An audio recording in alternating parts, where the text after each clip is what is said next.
여러분, 사람들은 흔히 시간이 모든 상처를 치유한다고 말합니다. 저 역시 한때는 그 말을 믿었습니다.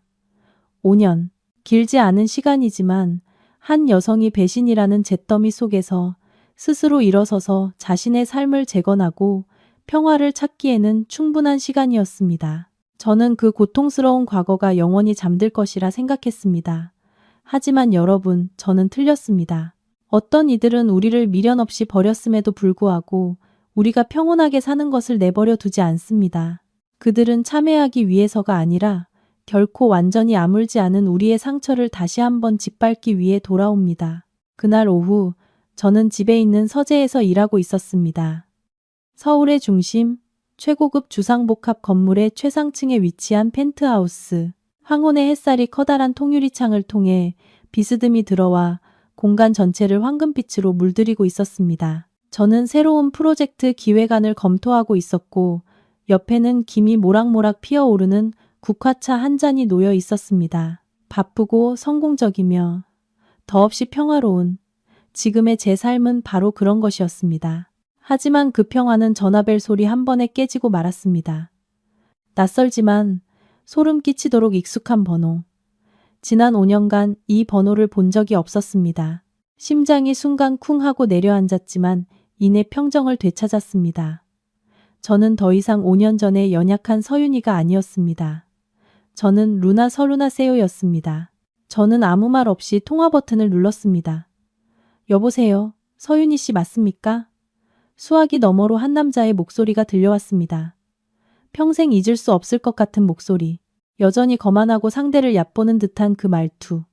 제 전남편, 강태민이었습니다. 무슨 일로 전화하셨죠? 제가 대답했습니다. 제 목소리는 감정 하나 섞이지 않은 채 차갑고 건조했습니다.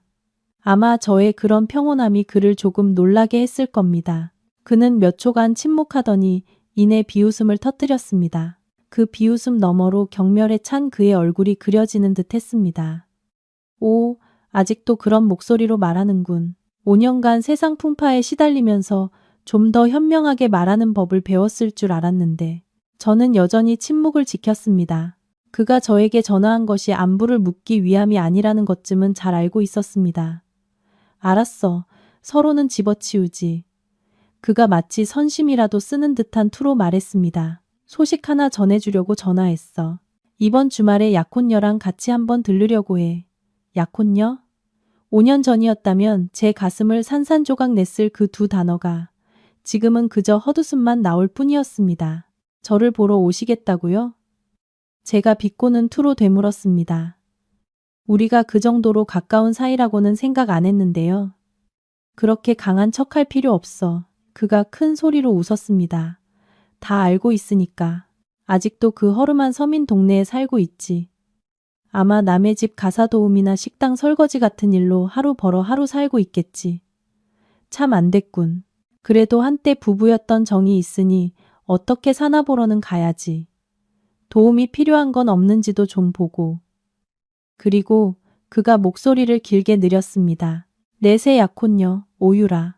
자기가 내가 한때 실수로 선택했던 여자가 어떻게 생겼는지 아주 궁금해하거든.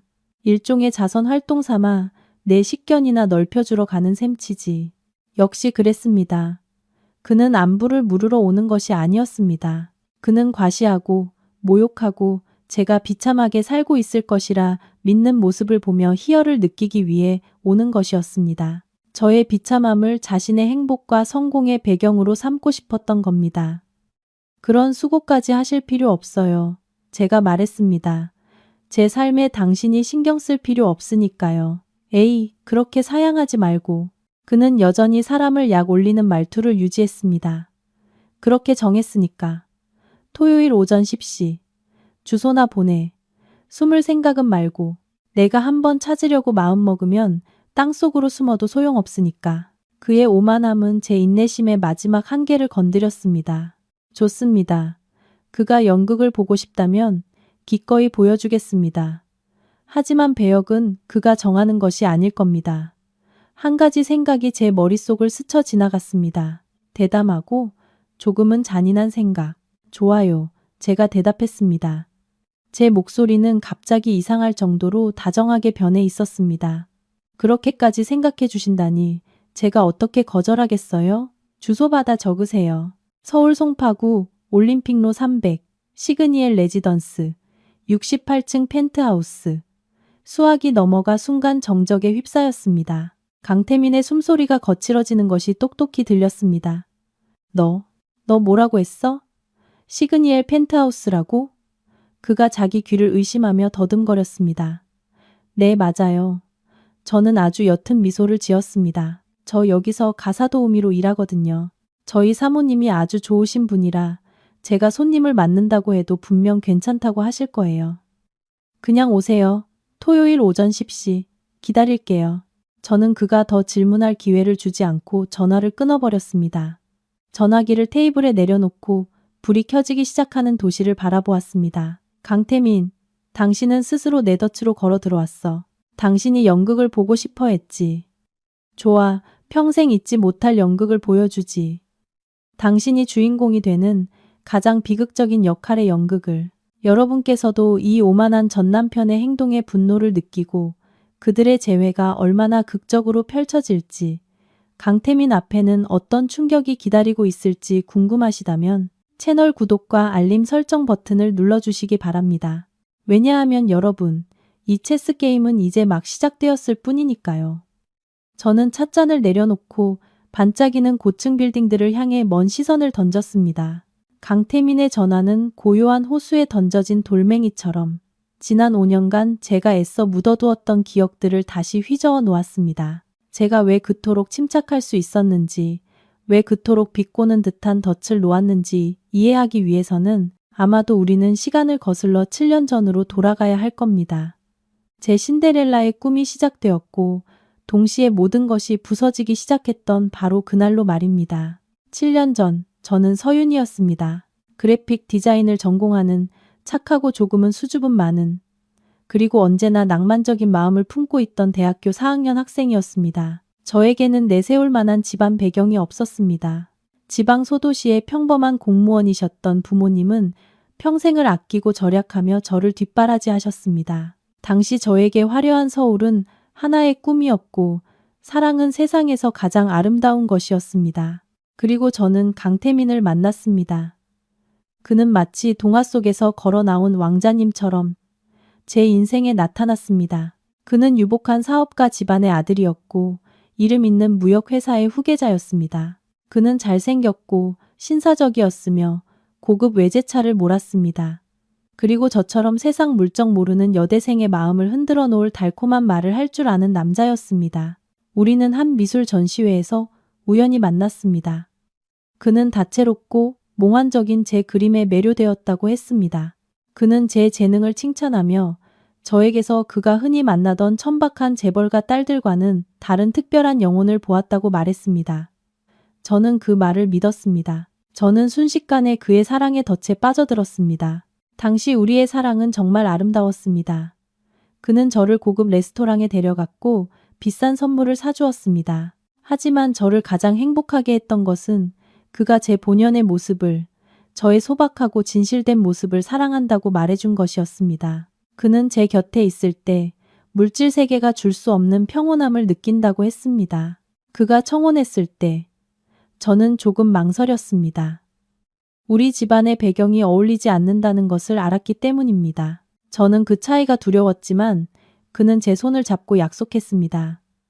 너만 내 곁에 있으면 다른 건 아무것도 필요 없어. 내가 부모님을 설득할게. 내가 널 지켜줄게. 그리고 그는 정말 그렇게 했습니다. 그는 저를 집에 데려가 가족들에게 소개했습니다. 그의 으리으리한 저택은 저를 압도했습니다. 그리고 그의 어머니 우아하고 기품 있는 최 여사님은 온화한 미소로 저를 맞아주었습니다. 하지만 그 미소 뒤에서 저는 무언의 탐색과 평가의 시선을 느낄 수 있었습니다. 그녀는 반대하지 않았습니다. 아마 아들이 너무 완강했기 때문이거나 혹은 배경 없는 시골뜨기 아가씨가 더 통제하기 쉬울 것이라 생각했기 때문일 겁니다. 우리의 결혼식은 매우 성대하게 치러졌습니다. 저는 화려한 웨딩드레스를 입고 식장으로 들어서며 제가 마침내 왕자님을 만난 신데렐라라고 생각했습니다. 저는 사랑만 있으면 모든 것이 충분할 것이라고 순진하게 믿었습니다. 진심으로 잘하면 언젠가는 시댁 식구들도 저를 사랑하고 받아줄 것이라고 믿었습니다. 하지만 여러분, 동화는 현실에 존재하지 않았습니다.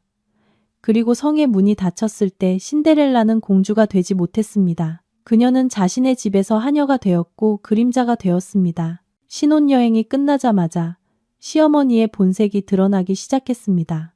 그녀는 아주 사소한 것부터 저를 지적하기 시작했습니다. 윤희야, 차를 어떻게 이따위로 끓였니? 내 부모님은 어른께 차 대접하는 법도 안 가르치셨니? 태민이 옷은 왜 이렇게 다렸어? 다 구겨졌잖아. 제 셔츠 한 벌 값이 내 부모님 한 달 월급인 건 아니? 걸을 때 좀 조용히 걸어라. 꼭 시골 밭에서 걷는 것처럼 쿵쿵거리네. 이 집안 체면 다 깎아 먹는구나. 그녀의 말 한마디 한마디는 보이지 않는 바늘이 되어 제 자존심을 찔렀습니다. 그녀는 결코 소리 지르며 욕하지 않았습니다. 그녀는 비아냥거리는 말투와 경멸적인 눈빛으로 저를 괴롭혔습니다. 그것은 채찍질보다 더 고통스러운 정신적 고문이었습니다.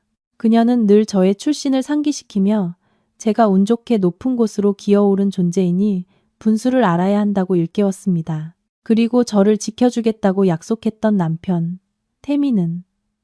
그럴 때 그는 어디에 있었을까요? 처음 몇 번은 제 편을 들어주었습니다. 엄마, 윤희 씨가 온 지 얼마 안 돼서 아직 익숙하지 않아서 그래요. 너무 심하게 하지 마세요. 하지만 그의 방언은 점점 힘을 잃고 뜸해졌습니다. 그는 어머니의 심기를 거스르고 싶어 하지 않았습니다. 그는 다툼을 두려워했습니다. 점차 그는 침묵을 선택했습니다. 제가 울면서 시어머니의 냉대에 대해 하소연할 때마다 그는 그저 저를 안으며 말했습니다. 자기야, 그냥 엄마한테 조금만 맞춰드려. 엄마도 나 하나뿐이잖아. 자기는 이 집 며느리고 내 아내니까 가족을 위해서 조금 희생하는 것도 당연한 거 아니겠어? 희생? 그는 제 인격이 짓밟히는 것을 희생이라고 불렀습니다. 그리고 저는 그를 너무 사랑했기에 어렵게 얻은 이 가정을 잃는 것이 너무 두려웠기에 받아들였습니다. 저는 한 걸음 물러나는 것을, 순종적인 며느리, 침묵하고 복종하는 아내가 되는 것을 받아들였습니다. 저는 평화라는 두 글자를 얻기 위해 제 개성의 불꽃을, 제 꿈을 스스로 꺼버렸습니다. 제 신데렐라의 꿈은 산산조각 났지만 저는 여전히 마음 깊은 곳에서는 저를 사랑한다고 믿었던 왕자님의 이미지를 붙잡으려 애썼습니다. 2년이 흘렀습니다. 황금 세장 속에서 보낸 2년 동안 저는 그림자 신세에 점차 익숙해졌습니다. 더 이상 반항하지도 불평하지도 않았습니다. 언젠가 저의 인내가 인정받을 것이라는 희미한 희망을 품고 며느리와 아내로서의 의무를 묵묵히 수행할 뿐이었습니다. 하지만 저는 틀렸습니다. 저의 침묵은 평화를 가져다 주지 않았습니다. 그것은 그들이 계속해서 선을 넘도록 방임하고 허락하는 것일 뿐이었습니다. 그리고 가장 먼저 선을 넘은 사람은 다름 아닌 제 남편, 강태민이었습니다. 집에 복종만 하는 아내가 있다는 사실에 익숙해지고 더 이상 잔소리하거나 통제하는 사람이 없다는 것에 익숙해지자 그의 내면에 있던 바람기 많고 경박한 본성이 깨어나기 시작했습니다. 한때는 저 하나뿐이라고 약속했던 그는 외부에서 다른 관계를 맺기 시작했습니다. 처음에는 파티나 출장에서 만난 젊고 예쁜 여자들과의 하룻밤 즐거움에 불과했습니다. 그는 점점 늦게 귀가하기 시작했고 그의 몸에서는 술 냄새와 낯선 여자 향수 냄새가 진동했습니다. 제가 따져 물으면 그는 더 이상 인내심을 갖고 저를 달래주지 않고 버럭 소리를 질렀습니다. 뭘 그렇게 물어? 일하고 사람 만나러 가는 거지. 놀러 가는 줄 알아? 당신은 아내니까 집안일이나 신경 써. 내 일에 간섭하지 말고. 그는 저를 귀찮은 존재로 여기기 시작했고 우리 사이의 거리는 점점 더 멀어졌습니다. 어떤 날 밤에는 집에 들어오지 않았습니다. 그는 갑작스러운 출장이 생겼다고 거짓말했지만 저는 그가 다른 여자와 함께 있다는 것을 알았습니다. 저는 울었고 고통스러워했고 온 세상이 무너지는 것 같았습니다. 시어머니에게 아들을 타일러 달라고 이야기해보려 했지만 돌아온 것은 비웃음과 칼날보다 더 날카로운 말이었습니다. 남자가 밖에서 나비 좀 따라다니는 게 뭐 대수라고.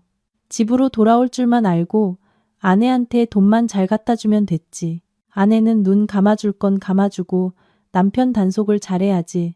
쓸데없이 질투나 하고 있으면 안 돼. 아니면 네가 남편을 잘 모시지 못해서 애도 못 낳으니까 밖에서 다른 걸 찾는 거 아니겠어? 애를 못 낳는다고. 그녀의 그 말은 제 마지막 남은 자존심에 치명타를 날렸습니다. 우리는 결혼한 지 2년이 지나도록 아이가 없었습니다. 병원에 가봤고 의사는 문제가 태민에게 있다고 했습니다. 하지만 남성적 자존심이 강했던 그는 저에게 입을 다물라고 강요했습니다. 그는 모든 죄를 제게 뒤집어 씌웠고 그의 어머니 역시 그것을 이용해 저를 모욕했습니다. 그들은 저를 죄인으로 만들었습니다. 남편 단속을 못한 죄인, 애를 못 낳는 죄인, 그리고 마침내 태민은 더 이상 숨기지 않았습니다. 그는 공개적으로 외도를 했고 이 여자 저 여자를 만나고 다녔습니다. 심지어 뻔뻔하게 내연녀를 집에 데려와 친구들에게는 아는 동생이라고 소개하기까지 했습니다. 그는 저를 가사도우미처럼 눈엣 가시처럼 대했습니다. 부부간의 모든 존중과 애정은 사라졌습니다. 그는 내연녀와 친구들 앞에서 저를 모욕했습니다. 야, 내 옷 어디 뒀어? 아직도 안 다렸어? 그깟 일 하나 제대로 못해? 오렌지 주스 한 잔 타와. 빨리 꾸물거리지 말고. 여러분, 저는 그런 지옥 속에서 살았습니다. 남편에게 배신당하고 시어머니에게 구박받고 온 세상의 동정 어린 시선을 받으며 말입니다. 수없이 이혼을 생각했지만 제가 그 말을 꺼낼 때마다 태미는 협박조로 나왔습니다. 이혼? 좋아. 하지만 넌 빈손으로 나가야 할 거야. 이 집, 이 회사 전부 다 내 거야. 넌 아무것도 없어. 그리고 내가 모든 사람에게 말할 거야. 넌 애도 못 낳아서 남편한테 버림받은 여자라고. 그때 가서 어떤 놈이 널 거두어 줄지 한번 보자고. 그는 제 약점을 쥐고 있었습니다. 저는 두려웠습니다. 빈손으로 쫓겨나는 것이 두려웠고 외로움이 두려웠으며 세상의 손가락질이 두려웠습니다. 그 나약함과 두려움이 저를 채점하여 단호하게 벗어나지 못하게 했습니다. 그리고 배신의 정점. 마지막 한 방울의 물이 잔을 넘치게 한 사건은 우리의 2주년 결혼기념일 바로 다음 날 저녁에 일어났습니다. 그는 술에 잔뜩 취해 돌아와 제 얼굴에 서류 뭉치를 집어 던졌습니다. 서명해. 그건 이혼 서류였습니다. 서류에는 모든 조항이 이미 작성되어 있었습니다. 저는 자발적으로 이혼에 동의하며 어떠한 재산 분할도 요구하지 않고 이혼 사유는 성격 차이 및 자녀를 가질 수 없기 때문이라고 되어 있었습니다.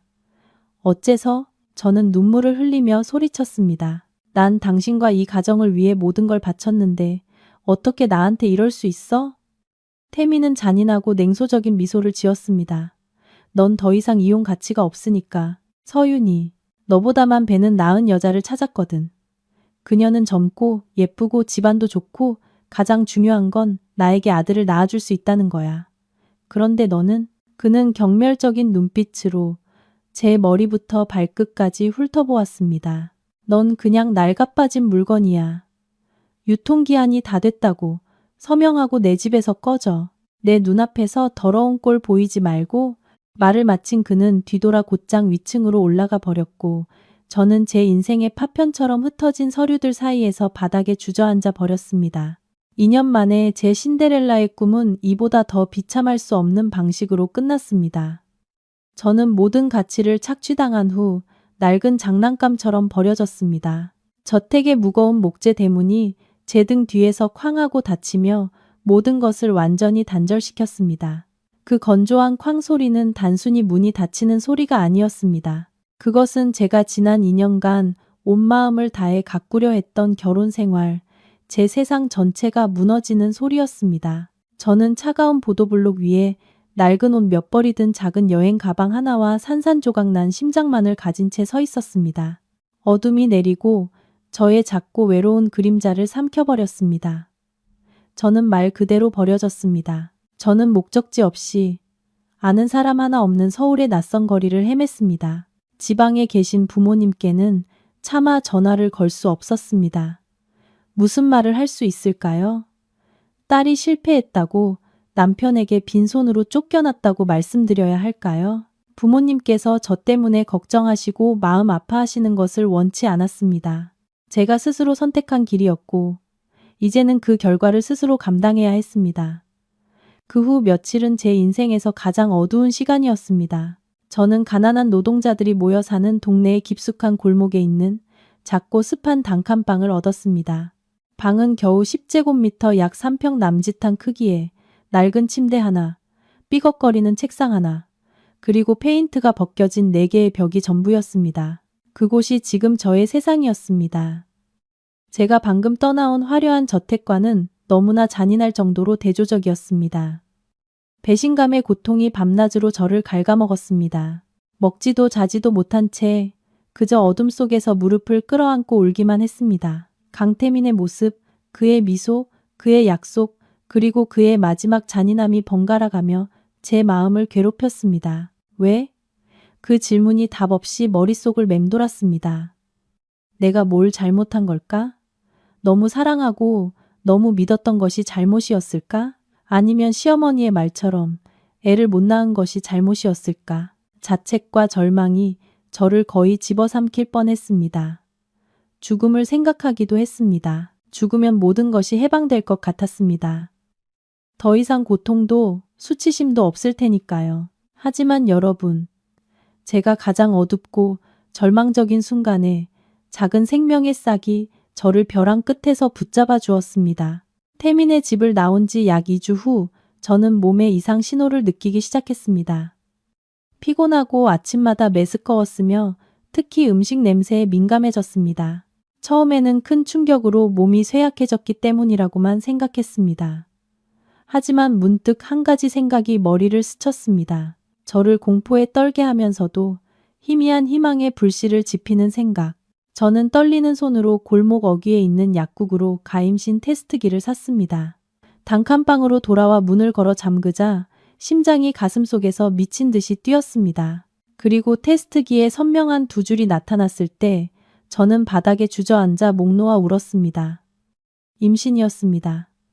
제 몸속에 강태민의 아이가 자라고 있었습니다. 그 순간 제 감정은 말로 표현할 수 없을 정도로 복잡했습니다. 기쁘면서도 두려웠습니다. 그토록 기다렸던 끝에 마침내 엄마가 될 수 있다는 사실에 기뻤습니다. 이 세상에 더 이상 혼자가 아니라는 사실에 기뻤습니다. 하지만 동시에 두려웠습니다. 아이의 미래가 두려웠습니다. 돈 한 푼 없는 엄마와 함께 이런 초라한 단칸방에서 아이가 어떻게 태어날 수 있을까요? 그리고 자신의 엄마를 버린 아버지를 어떻게 마주해야 할까요? 태민에게 알려야 할까?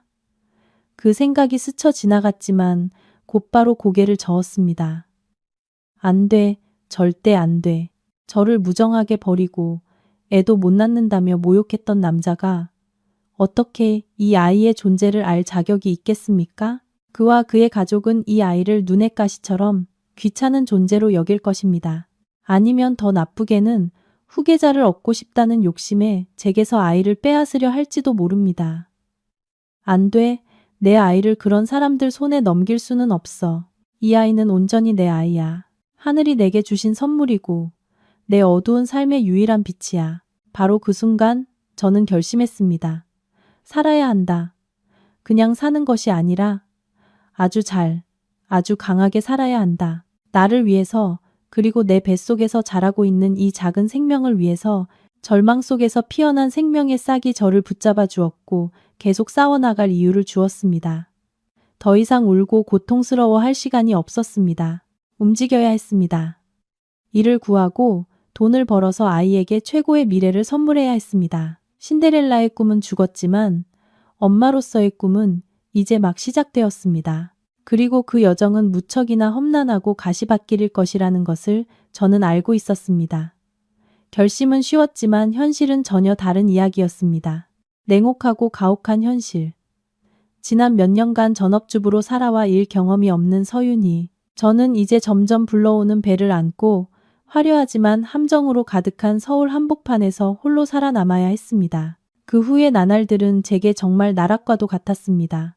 저는 일자리를 구하기 시작했지만 결코 쉽지 않았습니다. 제 그래픽 디자인 전공 졸업장은 지난 2년간 서랍 속에서 잠자고 있었습니다. 모든 지식이 거의 사라진 것 같았습니다. 게다가 불러오는 배를 보고 저를 고용하려는 회사는 아무 데도 없었습니다. 그들은 안타까운 눈빛으로 저를 보다가 고개를 저으며 거절했습니다. 죄송하지만 이 직무는 외근이 많아서 임산부에게는 적합하지 않습니다. 저희 회사는 장기 근무가 가능한 사람을 찾고 있습니다. 곧 출산 휴가에 들어가셔야 할 텐데 저희가 맞춰드릴 수가 없네요. 수십 통의 이력서를 냈지만 돌아오는 것은 거절뿐이었습니다. 계속되는 거절은 저를 거의 절망에 빠뜨렸습니다. 얼마 남지 않았던 저축액은 점점 바닥을 드러냈습니다. 월세, 식비, 병원비 모든 것에 돈이 필요했습니다. 아이를 위해 한 푼이라도 아끼려고 점심과 저녁을 빵 한 조각으로 때우는 날도 있었습니다. 막다른 길에 몰린 저는 모든 체면과 자존심을 버려야 했습니다. 더 이상 일을 가릴 처지가 아니었습니다. 돈을 벌 수 있는 일이라면 무엇이든 해야 했습니다. 여러분, 저의 첫 직업은 동네 국밥집에서 설거지를 하는 것이었습니다. 첫날의 그 느낌을 아직도 생생하게 기억합니다. 한때 저택에 살았던 제가 이제는 덥고 비좁은 주방에서 하루 10시간씩 서서 산더미처럼 쌓인 더러운 그릇들과 씨름해야 했습니다. 기름 냄새, 음식물 쓰레기 냄새가 뒤섞여 코를 찔렀고 뱃속에 아이가 요동치며 헛구역질이 났습니다. 고운 음식만 만들던 제 손은 퉁퉁 붓고 굳은 살이 박였으며 언제나 끈적한 세제 거품에 젖어 있었습니다. 식당 주인 아주머니는 까다로운 사람이었고 늘 인상을 쓰며 저를 닥달했습니다. 손 좀 빨리빨리 놀려. 손님들 기다리잖아. 그릇 몇 개 닦는 게 그렇게 힘들어? 저는 그저 입을 다물고 이를 악물고 참았습니다. 눈물이 핑 돌았지만 서둘러 닦아내야 했습니다. 울어서는 안 됐습니다. 약해져서는 안 됐습니다. 몇 주 일하자 배가 점점 불러왔고 오래 서 있는 탓에 다리가 퉁퉁 부어오르고 아팠습니다. 주인 아주머니는 그걸 보고 제가 무슨 일이라도 생겨 귀찮아질까봐 저를 해고했습니다. 저는 다시 실업자가 되었지만 주저앉을 수는 없었습니다. 저는 또 다른 일을 찾아 나섰습니다. 이번에는 아침마다 길거리에서 토스트를 파는 일을 시작했습니다. 매일 새벽 3시에 일어나 부지런히 재료를 준비하고 낡은 손수레를 끌고 골목골목을 누비며 희망 없이 목청껏 외쳤습니다. 어떤 날은 불볕더위 속에서 땀이 옷을 흠뻑 적셨습니다. 어떤 날은 비가 억수같이 쏟아져 처마 밑에 쭈그려 앉아 있어야 했습니다. 팔리지 않는 음식을 보며 마음이 타들어갔습니다. 건물 경비원의 쫓아냄, 다른 노점상들과의 경쟁, 그리고 세상 사람들의 경멸적인 시선과도 마주해야 했습니다. 그들은 만삭의 몸으로 길거리 장사를 하는 저를 동정하면서도 어딘가 천하게 보는 눈빛으로 쳐다봤습니다. 그렇게 수치스럽고 외로운 순간마다 저는 아이를 생각했습니다. 태민과 함께했던 날들이 그리웠습니다. 구박을 받았을지언정 적어도 지붕 있는 집과 따뜻한 밥이 있었습니다. 하지만 이내 뱃속의 아이를 생각하며 힘을 냈습니다. 돌아갈 수는 없었습니다. 계속해서 앞으로 나아가야만 했습니다. 나락에서의 삶은 그 어떤 대학도 가르쳐줄 수 없는 교훈을 제게 가르쳐 주었습니다. 돈의 가치를, 세상의 혹독함을 가르쳐 주었습니다. 그리고 가장 중요한 것은 저 자신도 몰랐던 강철 같은 의지와 끈기를 단련시켜 주었다는 것입니다. 저는 더 이상 과거의 꿈 많고 연약한 서윤이가 아니었습니다. 저는 제 아이를 지키기 위해 무엇이든 할 준비가 된 엄마이자 전사가 되었습니다. 그리고 저는 알았습니다. 아무리 힘들어도 결코 쓰러지지 않을 것이라는 것을. 임신 마지막 몇 달은 가장 힘든 시간이었습니다. 배가 점점 불러와 더 이상 노점상 일을 할 수 없게 되었습니다. 저는 단칸방에 머물며 생계를 위해 소소한 바느질거리를 받아 할 수밖에 없었습니다. 제가 아껴 모은 얼마 안 되는 돈은 곧 다가올 출산 비용에 비하면 턱없이 부족했습니다. 걱정과 외로움이 저를 짓눌러 잠 못 이루는 밤도 많았습니다. 그리고 마침내 출산일이 다가왔습니다. 저는 혼자 오토바이 택시를 타고 산부인과 병원으로 가야 했습니다. 손에는 작은 신생아 용품 가방 하나와 자연분만 비용을 겨우 감당할 수 있는 적은 돈뿐이었습니다. 진통은 거의 하루 동안 계속되었고 제 모든 기력을 소진시켰습니다. 하지만 아들의 첫 울음소리를 들었을 때, 작고 붉은 생명체를 품에 안았을 때 제 안의 모든 고통과 서러움이 눈 녹듯 사라졌습니다. 제게 아이가 생겼습니다. 살아갈 이유, 싸워나갈 이유가 생겼습니다. 저는 아이의 이름은 켄이라고 지었습니다. 아들의 인생이 늘 강하고 굳건하기를 바라는 마음에서 지은 단순한 이름이었습니다. 출산 후 저는 돈이 부족해 이틀 만에 퇴원을 신청해야 했습니다. 좁고 비좁은 단칸방에서의 산후조리는 정말 악몽 같았습니다. 혼자서 신생아를 돌보며 제 몸도 챙겨야 했습니다. 아이가 밤새 울 때면 저도 그저 아이를 끌어안고 함께 울 뿐이었습니다. 저는 무력감을 느꼈고 육체적으로나 정신적으로나 완전히 지쳐 있었습니다. 몸무게가 거의 15kg이나 빠졌고 깡마르고 창백해져 생기라고는 찾아볼 수 없었습니다. 제 인생이 영원히 이 어두운 수렁에 잠겨 있을 것이라고 생각했습니다. 하지만 여러분, 바로 그 절망의 순간 터널 끝에서 한 줄기 빛이 나타났습니다. 운명의 우연이 제게 귀인을 제 인생을 완전히 바꿔놓을 사람을 데려다 주었습니다. 그날 켄은 생후 2개월이 거의 다 되었습니다. 아이가 고열에 시달리며 몸이 불덩이 같았고 계속해서 울며 보챘습니다. 저는 겁에 질려 아이를 안고 골목으로 뛰쳐나가 아이를 병원에 데려가기 위해 필사적으로 택시를 잡으려 했습니다. 하지만 쨍쨍 내리쬐는 한낮, 작은 골목은 텅 비어 있었고 저는 아이를 품에 안고 눈물을 흘리며 서서 극심한 무력감을 느꼈습니다. 바로 그때 고급스러운 검은색 세단 한 대가 골목으로 들어왔습니다. 아마 길을 잃은 듯 했습니다. 차는 제 바로 앞에 멈췄습니다. 차창이 내려가고 정장을 말끔하게 차려입은 한 남자가 길을 물으려는 듯 고개를 내밀었습니다. 하지만 그의 시선이 눈물로 얼룩진 제 얼굴에 닿았을 때 그는 순간 멈칫했습니다. 윤희, 서윤희, 맞니? 저는 고개를 들어 낯설지만 어딘가 익숙한 느낌에 그 남자를 의아하게 쳐다보았습니다.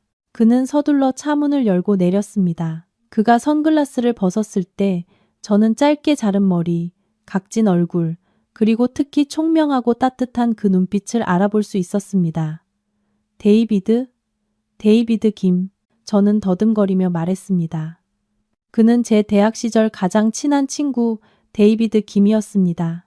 우리는 한때 환상의 짝꿍이었고 아름다운 대학 시절을 함께 보냈습니다. 하지만 졸업 후 데이비드는 가족을 따라 미국으로 이민을 갔고 그 후로 연락이 끊겼습니다. 거의 10년 만에 이렇게 기막힌 상황에서 다시 만나게 될 줄은 꿈에도 몰랐습니다. 데이비드는 제 모습을 보고 할 말을 잃었습니다. 그는 저의 낡고 해진 옷, 수척하고 창백한 얼굴, 그리고 제 품에서 울고 있는 아기를 번갈아 보았습니다. 그의 얼굴에 떠올랐던 놀라움은 이내 안타까움과 감출 수 없는 분노로 바뀌었습니다. 맙소사, 윤희야, 도대체 무슨 일이 있었던 거야? 그는 더 묻지 않고 서둘러 뒷좌석 문을 열었습니다. 일단 타. 빨리. 아기부터 병원에 데려가야지. 도시 최고의 국제병원으로 가는 길에 저는 데이비드에게 모든 것을 털어놓았습니다. 제 결혼 생활, 강태민의 배신, 그리고 제가 겪어야 했던 지옥 같은 나날들에 대해 이야기했습니다. 데이비드는 말없이 운전만 했지만 저는 그의 손가락 마디마디가 하얘질 정도로 핸들을 꽉 쥐고 있는 것을 볼 수 있었습니다. 병원에서 데이비드의 도움 덕분에 켄은 최고의 의사들에게 정성스러운 치료를 받을 수 있었습니다. 다행히 아이는 단순한 바이러스성 고열이었습니다. 해열 치료와 간호를 받은 후 아이는 금세 제 품에서 잠이 들었습니다. 고급스러운 VIP 병실에서 우리 둘만 남게 되자 데이비드는 자리에 앉아 이루 말할 수 없이 복잡한 눈빛으로 저를 바라보았습니다. 그 자식, 그가 이를 갈며 말했습니다. 네가 그런 취급을 당했다니 믿을 수가 없어. 넌 그를 위해 너무 많은 것을 희생했어. 알고 보니 데이비드는 멀리서 항상 저를 지켜보고 있었습니다. 제가 태민과 결혼한 것을 알았지만 제 선택을 존중했고 방해하고 싶지 않았다고 했습니다. 제 삶이 그렇게 비참할 줄은 몰랐다고 말했습니다. 계속 이렇게 살 거야, 윤희야? 그가 걱정스러운 목소리로 물었습니다. 이런 환경에서 혼자 아이를 키울 수는 없어. 내가 도와줄게. 돕는다고? 어떻게? 나한테 돈이라도 주게? 제가 씁쓸하게 웃었습니다. 동정은 필요 없어, 데이비드. 알아. 데이비드는 제 눈을 똑바로 쳐다보았습니다. 돈을 주려는 게 아니야. 돈보다 훨씬 더 귀한 걸 줄게. 바로 기회야. 네가 스스로 일어서고 잃어버린 것들을 되찾고 내 아들을 위해 미래를 만들어갈 기회. 그 기회를 잡을 용기가 있어? 그의 말, 그의 믿음 가득한 눈빛이 제 안에 희망의 불꽃을 지폈습니다. 이미 오래전에 꺼져버렸다고 생각했던 불꽃이었습니다. 저는 품에 안겨 잠든 아들을 내려다보았습니다. 그래, 난 쓰러질 수 없어. 이 아이를 위해서 더 강해져야 해. 나, 용기 있어. 저는 떨리지만 단호한 목소리로 대답했습니다. 터널 끝에서 빛이 보이기 시작했습니다. 그리고 저는 알았습니다. 이 순간부터 제 인생은 결코 예전과 같지 않을 것이라는 것을. 저의 재탄생 여정은 이제 막 시작되었습니다. 그 운명적인 재회 이후 데이비드는 저와 켄을 더 이상 그 습한 단칸방으로 돌려보내지 않았습니다. 그는 우리를 위해 모든 편의시설이 갖춰진 고급 서비스 레지던스에 임시로 머물게 해주었습니다. 몇 달 만에 처음으로 켄은 푹신한 침대에서 잠을 자고 따뜻한 물로 목욕을 할 수 있었습니다. 평화롭게 잠든 아들을 보며 제 마음은 무한한 감사함으로 가득 찼습니다. 하지만 데이비드는 이것이 단지 일시적인 도움일 뿐이라고 분명히 말했습니다. 내가 너에게 풍족한 삶을 줄 수도 있어, 윤희야. 그가 우리의 첫 저녁 식사에서 말했습니다. 하지만 난 그게 네가 원하는 게 아니라는 걸 알아. 너라는 사람, 너의 재능이 부엌과 기저귀 속에서 묻혀서는 안 돼. 넌 더 높은 곳에 있을 자격이 있어. 그리고 그는 자신의 계획을 제시했습니다. 그것은 단순히 돕기 위한 계획이 아니라 저를 재탄생시키기 위한 계획이었습니다. 난 너에게 돈을 주지 않을 거야. 그가 진지한 목소리로 말했습니다. 나는 너에게 투자할 거야.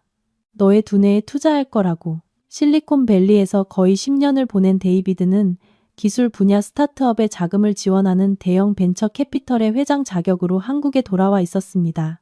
그는 저를 불쌍한 여자가 아닌 놓쳐버린 잠재력으로 보았습니다. 대학 시절에 네가 가장 머리가 좋았다는 걸 아직도 기억해. 누구보다 논리적이고 분석 능력이 뛰어났지. 단지 네가 너무 낭만적이어서 이성 대신 감성을 택했을 뿐이야. 그가 웃으며 말했습니다. 이제는 너의 이성이 목소리를 낼 때가 됐어. 여러분, 저의 재탄생 여정은 그렇게 시작되었습니다. 결코 쉽지 않았습니다. 그것은 제가 설거지를 하던 시절보다 훨씬 더 힘든, 끊임없는 학습과 노력의 과정이었습니다. 첫 단계로 데이비드는 켄을 돌볼 전문 가사 도우미와 베이비시터를 고용하여 제가 집안일에서 완전히 해방될 수 있도록 해주었습니다. 이제 네가 할 일은 기저귀 가는 게 아니라 공부하는 거야. 그가 말했습니다. 그리고 저는 공부했습니다. 저는 불나방처럼 공부에 매달렸습니다. 데이비드는 저를 위해 재무관리, 마케팅 전략, 기업법에 이르기까지 수많은 속성 비즈니스 과정에 등록시켜 주었습니다. 낮에는 수업을 듣고 밤에는 그가 가져다 준 수많은 책에 파묻혔습니다. 저는 읽고 곱씹고 지난 몇 년간 놓쳐버린 지식을 메우기 위해 필사적으로 노력했습니다. 하지만 데이비드는 저에게 이론만 가르치지 않았습니다. 그는 저를 자신의 그림자로 만들었습니다. 그는 저를 모든 회의, 모든 파트너와의 협상에 데리고 다녔습니다. 저는 그저 그곳에 앉아 조용히 듣고 그가 프로젝트를 분석하는 방식, 계약을 협상하는 방식, 상대방의 말 속에 숨겨진 함정을 간파하는 방식을 관찰했습니다. 비즈니스는 머리만 필요한 게 아니야.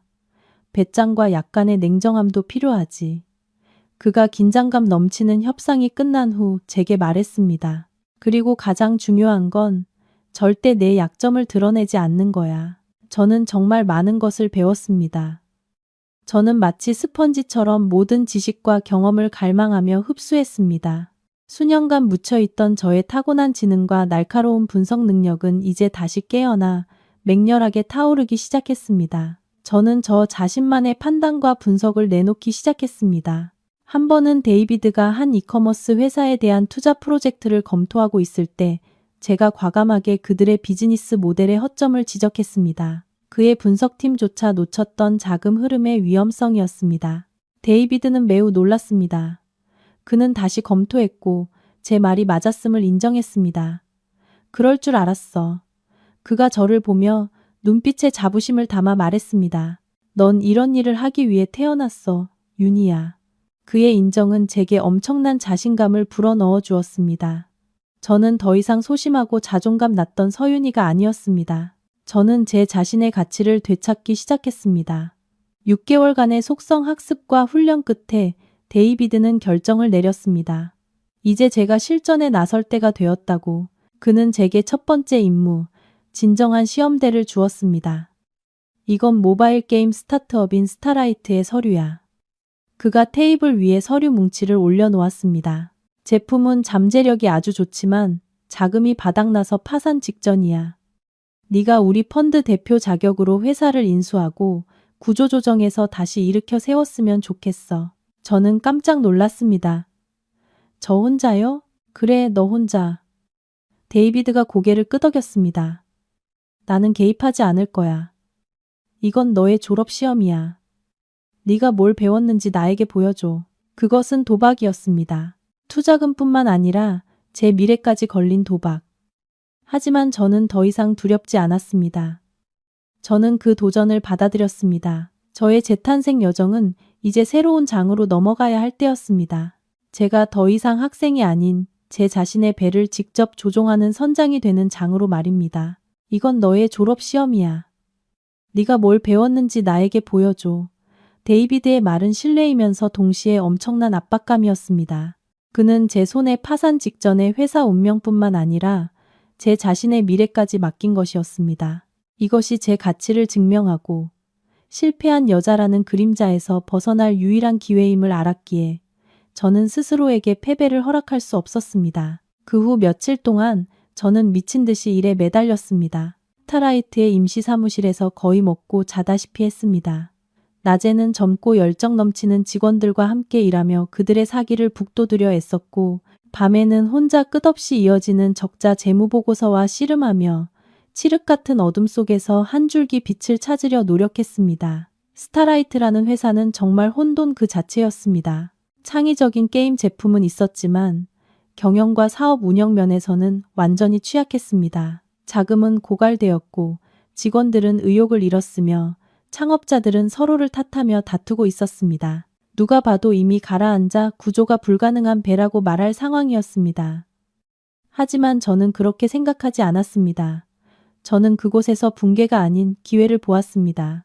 저는 데이비드가 가르쳐준 지식과 저의 타고난 날카로움을 결합했습니다. 성급하게 누구를 해고하는 대신 한 사람 한 사람과 마주 앉아 그들의 어려움과 속마음을 들었습니다.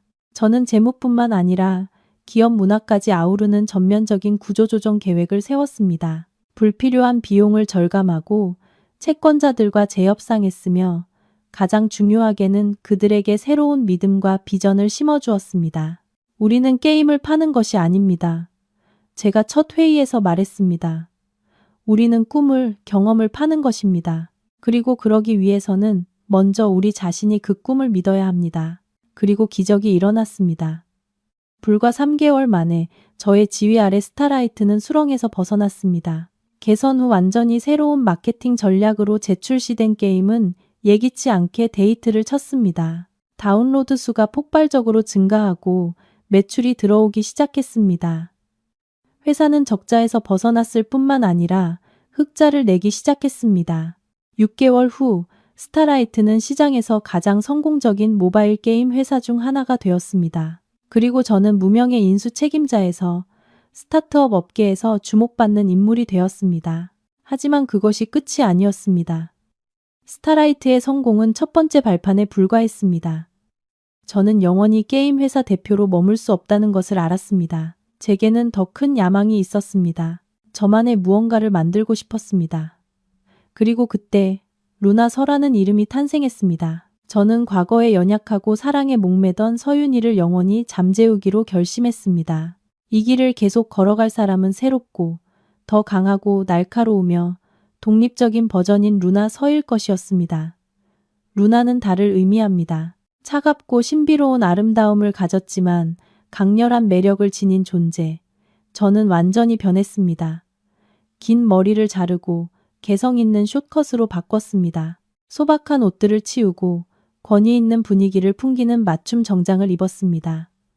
더 날카로운 화장법을 배우고 협상에서 눈빛으로 상대를 제압하는 법을 배웠습니다. 저는 더 이상 침묵하며 듣기만 하는 사람이 아니었습니다. 저는 제 목소리를 내는 법을 배웠습니다. 강하고 논리적이며 결코 무시할 수 없는 목소리를 말입니다. 데이비드의 지원과 조언을 받아 저는 스타라이트를 더 큰 그룹에 매각하여 막대한 이익을 얻었습니다. 그리고 그 자본으로 저만의 회사인 루나 캐피탈을 설립했습니다. 전략 컨설팅과 금융 투자를 전문으로 하는 회사였습니다. 저는 데이비드의 길을 따라가고 싶지 않았습니다. 단순히 돈을 투자하는 투자자가 되고 싶지 않았습니다. 저는 군사, 동반자가 되어 제 지혜와 경험으로 다른 기업들을 돕고 싶었습니다. 저는 그동안 일하며 알게 되고 신뢰하게 된 최고의 금융 및 마케팅 전문가들로 팀을 구성했습니다. 제 회사는 설립 초기부터 빠르게 명성을 얻었습니다. 우리는 너무 많은 프로젝트를 맡지 않았습니다. 우리는 어려운 거래, 위기에 처한 회사, 아무도 풀지 못하는 까다로운 문제들만 선택했습니다. 그리고 대담한 전략과 날카로운 분석으로 우리는 차례차례 기업들을 되살려냈고 가라앉기 직전의 배들을 강력한 전함으로 바꾸어 놓았습니다. 루나서라는 이름은 점차 비즈니스계의 전설이 되었습니다. 사람들은 제 과거에 대해 잘 알지 못했습니다. 그들은 단지 이 여성이 매우 신비롭고 똑똑하며 결단력 있고 돈의 흐름을 읽는 비범한 능력을 가졌다는 것만 알았습니다. 루나 캐피탈이 개입하는 프로젝트는 무엇이든 반드시 성공한다는 인식이 생겼습니다. 루나서의 탄생은 단순히 이름이나 외모의 변화가 아니었습니다. 그것은 한 인간의 완전한 탈바꿈이었습니다. 번데기 속에 가만히 있던 애벌레에서 저는 스스로 번데기를 깨고 나와 나비가 되어 저만의 하늘을 향해 넓은 날개를 펴고 날아올랐습니다. 그리고 그 날개는 날이 갈수록 더욱 강하고 화려해졌습니다. 그 후 몇 년은 제가 시장의 맥박과 함께 살고 숨쉬었던 나날들이었습니다. 루나 캐피탈은 저의 지휘와 데이비드의 전략적 조언 아래 막을 수 없는 속도로 성장했습니다. 우리는 컨설팅에만 머무르지 않고 잠재력 있는 회사를 직접 투자, 인수, 구조조정하는 분야로 사업을 확장하기 시작했습니다. 작은 컨설팅 회사에서 시작한 루나 캐피탈은 비즈니스계의 누구라도 경계해야 할 새로운 세력이자 명성 있는 투자 펀드로 성장했습니다. 이제 루나서라는 이름은 더 이상 신비롭지 않았습니다. 그것은 성공을 보증하는 하나의 브랜드가 되었습니다. 저는 경제 잡지에 등장하기 시작했고 대규모 경제 포럼에 초청받아 저의 영감 넘치는 창업 스토리를 공유하게 되었습니다. 물론 그 이야기는 제가 교묘하게 각색한 것이었습니다. 저는 여전히 맨손으로 성공을 이룬 여성이었지만 실패한 결혼 생활과 설거지를 하던 과거는 기억의 가장 깊은 곳에 잘 간직해 두었습니다. 성공과 돈은 자연스럽게 저를 따라왔습니다. 더 이상 습한 단칸방에서 살 필요가 없었습니다. 저는 서울에서 가장 호화로운 시그니엘 레지던스 68층에 위치한 펜트하우스를 구입했습니다. 이곳에서 저는 제 발 아래 움직이는 도시 전체를 내려다볼 수 있었습니다. 그것은 과시가 아니라 증명이었습니다. 제 자신의 두 발로 정상에 섰다는 증명. 그리고 가장 중요하게 저는 제 아들 켄에게 가장 풍족한 삶을 줄 수 있게 되었습니다. 아이는 최고의 국제학교에 다녔고 원하는 어떤 재능 수업이든 참여할 수 있었습니다. 아이는 저의 사랑과 헌신적인 베이비시터들의 보살핌 속에서 자랐습니다. 아이는 똑똑하고 영리하며 매우 다정했습니다. 하지만 제가 항상 아이에게 숨겨온 것이 하나 있었습니다. 바로 아이의 아버지에 대한 진실이었습니다. 켄의 마음속에 아빠는 인도주의적 구호 비행 중 희생된 영웅적인 조종사였습니다. 저는 그런 이야기를 지어냈습니다. 매일 밤 저는 아이에게 아빠의 용감함과 친절함에 대해 이야기해 주었습니다. 그것이 거짓말이라는 것을 알았지만 다른 방법이 없었습니다. 제 아들의 순수한 마음속 아버지의 이미지가 자신의 아내와 아이를 무정하게 버린 비열한 사람이 되기를 원치 않았습니다. 언젠가 아이가 충분히 크고 강해지면 진실을 말해줄 날이 올지도 모릅니다. 하지만 지금은 아이에게 맑고 온전한 어린 시절을 지켜주고 싶었습니다. 제 삶은 그렇게 바쁘지만 평화롭게 흘러갔습니다. 저는 모든 것을 가졌습니다. 성공적인 커리어, 돈, 그리고 착한 아들. 더 이상 연애는 생각하지 않았습니다. 첫 결혼의 상처는 저를 경계심 많고 폐쇄적인 사람으로 만들었습니다. 아마 평생 이렇게 아들과 일과 함께 혼자 살 것이라고 생각했습니다. 그동안 강태민은 어디에 있었을까요? 가끔 옛 친구들을 통해 그의 소식을 어렴풋이 듣곤 했습니다. 저와 이혼한 후 그는 곧바로 다른 재벌가 딸인 오유라와 결혼했습니다. 처가의 지원 덕분에 그의 회사도 잘 나갔습니다. 그는 종종 신문에 등장해 자신의 성공과 원만한 결혼 생활을 과시했습니다. 그는 자신이 버렸던 아내, 저의 존재를 완전히 잊어버렸습니다. 그는 제가 여전히 어느 빈민가에서 하루하루 힘들게 살고 있을 것이라고 생각했을 겁니다. 그리고 아마 그것에 대해 내심 통쾌해했을지도 모릅니다. 저는 신경 쓰지 않았습니다. 우리의 삶은 이제 아무런 교점 없는 두 개의 평행선이었습니다. 다시는 만나지 않을 것이라고 생각했습니다. 하지만 운명은 사람을 조롱하기를 좋아했습니다. 어느 날 데이비드가 제게 전화를 했습니다. 루나, 꽤 괜찮은 프로젝트가 하나 있어. 시장을 확장하려는 회사가 있는데 이끌어줄 강력한 전략적 파트너가 필요해. 루나 캐피탈에게 좋은 기회일 것 같아. 그가 제게 서류를 보냈습니다. 제가 서류를 열어 그 회사의 이름을 읽었을 때 저는 그대로 굳어버렸습니다. 유강태민 무역. 그리고 대표는 다름 아닌 제 전남편이었습니다. 그 순간 제 감정은 혼란 그 자체였습니다. 즉시 거절할 수도 있었습니다. 하지만 아니, 무언가가 저를 충동질했습니다. 아마 호기심이었을 수도, 혹은 은밀한 도전 의식이었을 수도 있습니다.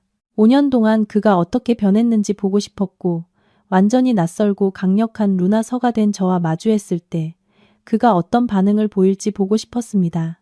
이 프로젝트 제가 맡을게요. 저는 데이비드에게 그렇게 말했습니다.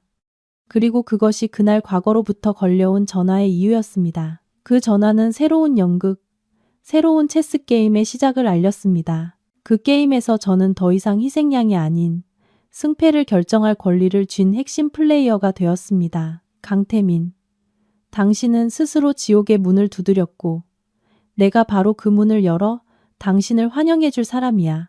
토요일 아침 서울의 눈부신 햇살이 올림픽로를 질주하는 붉은색 포르쉐 파나메라의 보닛 위에서 반짝였다. 차 안은 시원한 에어컨 바람과 값비싼 명품 향수 냄새가 뒤섞여 밖의 소란스러움과는 완전히 분리된 공간을 만들고 있었다. 강태민은 한 손으로 능숙하게 핸들을 조작하며 운전석에 앉아 있었다.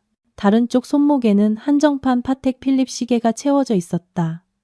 그는 잘 재단된 맞춤 정장을 입고 있었고 얼굴에는 성공한 남자의 자신감과 만족감이 가득했다. 그의 옆자리에는 새 아내 오유라가 작은 거울을 보며 화장 고치기에 여념이 없었다. 그녀는 몸매가 드러나는 샤넬 실크 원피스를 입고 있었고 손에는 악어 가죽으로 만든 에르메스 버킨백을 들고 있었다. 그녀는 새빨간 립스틱을 바른 입술을 삐죽이며 경멸 가득한 목소리로 말했다. 자기야, 그 여자 진짜 이 동네 사는 거 맞아? 시그니엘은 초부자들만 사는 곳이잖아. 남편한테 버림받은 시골뜨기가 어떻게 기어들어와? 주소를 잘못 안 거 아니야? 태미는 비웃음을 터뜨렸다. 그가 나를 언급할 때마다 짓는 특유의 웃음이었다. 틀릴 리 없어, 허니. 여기서 가사 도우미로 일한다고 했잖아. 아마 마음씨 좋은 사모님이 하녀 방에라도 재워주나 보지. 그럴 만도 해. 그런 부류는 남한테 기생하지 않으면 어떻게 살겠어. 근데 갑자기 그 여자는 왜 보러 가는 건데? 유라가 토라진 목소리로 말했다. 시간 아깝게. 지금쯤이면 모나코 여행 갈 때 탈 요트나 고르고 있어야 하는데 금방 갔다 올게 허니. 태민이 그녀를 향해 윙크하며 의미심장하게 말했다. 오랜만에 보는데 전처가 어떻게 사는지 한번 봐야지. 옛날에 그 여자를 버린 내 결정이 얼마나 현명했는지 보여주고 싶거든. 내가 없으면 그 여자가 얼마나 비참한지 똑똑히 보여줘야지. 그리고 가장 중요한 건 그가 목소리를 낮췄다. 너 오유라를 보여줘서 어떤 여자가 나한테 어울리는 수준인지 깨닫게 해주는 거야. 역시 그랬다. 그들은 남은 정 때문에 오는 것이 아니었다. 그들은 즐기기 위해 내가 겪고 있을 거라 상상하는 불행을 자신들의 기쁨으로 성공과 행복의 척도로 삼기 위해 오는 것이었다. 그들은 나를 거울 삼아 자신들이 얼마나 더 빛나는지 확인하고 싶어 했다. 그것도 괜찮겠네.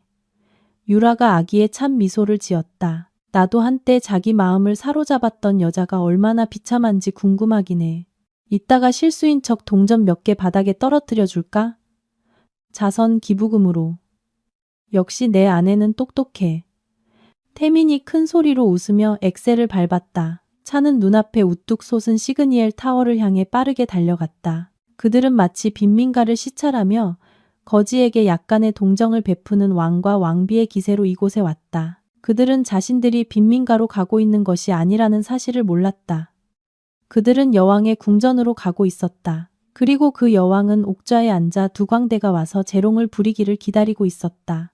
포르쉐가 주차대기 구역에 멈췄다. 태민과 유라는 오만한 자세로 차에서 내렸다.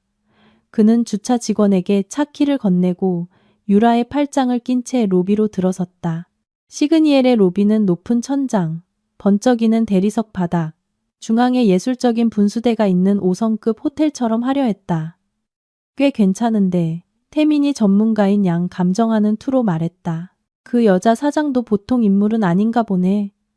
그들은 고급스러운 유니폼을 입은 직원이 미소로 맞이하는 안내 데스크로 갔다. 서윤희 씨를 만나러 왔습니다. 태민이 거만한 말투로 말했다. 여기서 일하는 가사도우미인데 아마 위층 어디에 있겠죠. 안내 직원은 전혀 놀란 기색 없이 전문적이지만 어딘가 비밀스러운 미소를 지었다. 네, 고객님. 저희 사장님이신 루나서 대표님께서 강태민님과 오유라님이 오시면 바로 펜트하우스로 안내하라고 하셨습니다. 이쪽으로 오시죠. 루나서? 펜트하우스 사장. 태민과 유라는 둘 다 굳어버렸다.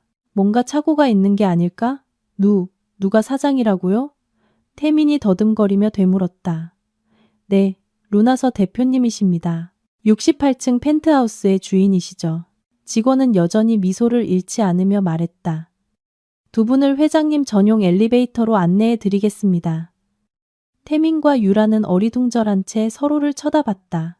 무슨 일이 벌어지고 있는지 이해할 수 없었지만 그들은 안내 직원을 따라갔다. 그들은 고급 목재와 가죽으로 마감된 전용 엘리베이터로 안내되었다. 엘리베이터는 소리 없이 그들을 건물 최상층으로 데려갔다. 엘리베이터 문이 열렸을 때 그들이 마주한 것은 복도가 아닌 거대한 생활 공간이었다. 한 층 전체가 단 하나의 세대였다. 펜트하우스는 미니멀하지만 극도로 고급스러운 스타일로 디자인되었고 사방이 통유리로 되어 있어 도시 전경이 한눈에 들어왔다. 가구는 모두 디자이너 제품으로 세련미와 권위가 느껴졌다. 그들은 입을 벌린 채 아무 말도 하지 못하고 서 있었다. 그리고 그때 인피니티 풀이 있는 발코니 쪽에서 한 사람이 걸어 들어왔다. 바로 나였다. 나는 그들이 상상했던 허름한 가사도우미 복장을 하고 있지 않았다. 나는 심플하지만 우아한 디자인의 아이보리색 실크 원피스를 입고 있었고 짧은 머리는 단정하게 손질되어 있었으며 얼굴은 가볍지만 날카로운 화장을 하고 있었다. 나는 더 이상 5년 전에 연약하고 사랑에 목매던 서윤이가 아니었다. 나는 완전히 다른 사람이었다. 나는 거실 중앙에 멍하니 서 있는 그 남녀를 보고 입을 열었다. 목소리는 맑고 부드러웠지만 보이지 않는 무게감이 실려 있었다. 안녕하세요, 강태민 씨. 오유라 씨. 와주셔서 감사해요. 앉으시죠. 상상도 못한 모습과 공간에서 나타난 나의 등장은 강태민과 오유라의 오만함에 첫 번째 충격을 안겼다. 그들은 마치 조각상처럼 미동도 없이 서서 눈을 크게 뜨고 입을 벌린 채 마치 이상한 생물체라도 본 듯 나를 뚫어지게 쳐다봤다. 윤희, 태민이 가장 먼저 더듬거리며 입을 열었다. 네가 왜 여기에? 이 집은 제 집이에요. 나는 설명 없이 간결하게 대답했다. 나는 태연하게 바로 가서 직접 물 3잔을 따랐다. 2잔을 테이블에 놓고 4잔을 들고는 그들 맞은편 소파에 여유롭게 앉았다. 앉으세요. 나의 행동, 나의 태도는 완벽하게 손님을 맞는 주인의 것이었다. 나에게서 뿜어져 나오는 자신감과 권위는 그들을 당황하게 만들었다. 그들은 서로를 쳐다보더니 소파 끝에 조심스럽게 걸터 앉았다. 더 이상 조금의 자연스러움도 찾아볼 수 없었다. 방 안의 공기는 극도로 어색해졌다. 침묵이 숨막히게 이어졌다. 그들이 그려왔던 과시와 모욕의 시나리오는 완전히 무너졌다. 이제는 오히려 그들 자신이 난처한 상황에 놓이게 된 것이다. 오유라는 처음의 충격에서 벗어나자 금세 자신의 타고난 도도함을 되찾았다. 그녀는 나를 머리부터 발끝까지 훑어보며 탐색하는 듯한 시선을 보낸 뒤 비웃었다. 와, 윤희 씨, 요즘 잘 나가나 봐? 그녀가 비꼬는 투로 말했다. 이렇게 호화로운 펜트하우스를 빌려서 살 정도면 돈 많이 들었겠네. 아니면 새로운 스폰서라도 구했나? 그녀는 상황을 수습하고 내가 단지 누군가의 후원을 받는 존재라고 암시하며 나를 깎아내리려 애썼다. 그 말을 들은 태민도 약간의 자신감을 되찾은 듯 했다. 그가 거들었다. 유라야, 그렇게 말하지 마. 윤희도 자존심은 있는 사람이니까. 아마 어떤 부자 사장님 댁에서 집사나 가사 도우미로 일하고 있겠지. 마음씨 좋은 사모님이 손님 맞으라고 집을 빌려주는 건 흔한 일이잖아. 그들은 여전히 내가 스스로 이런 것들을 가질 수 없다는 환상에 매달리려 했다. 그들이 경멸했던 여자가 그들보다 더 높은 위치에 있다는 사실을 받아들일 수 없었던 것이다.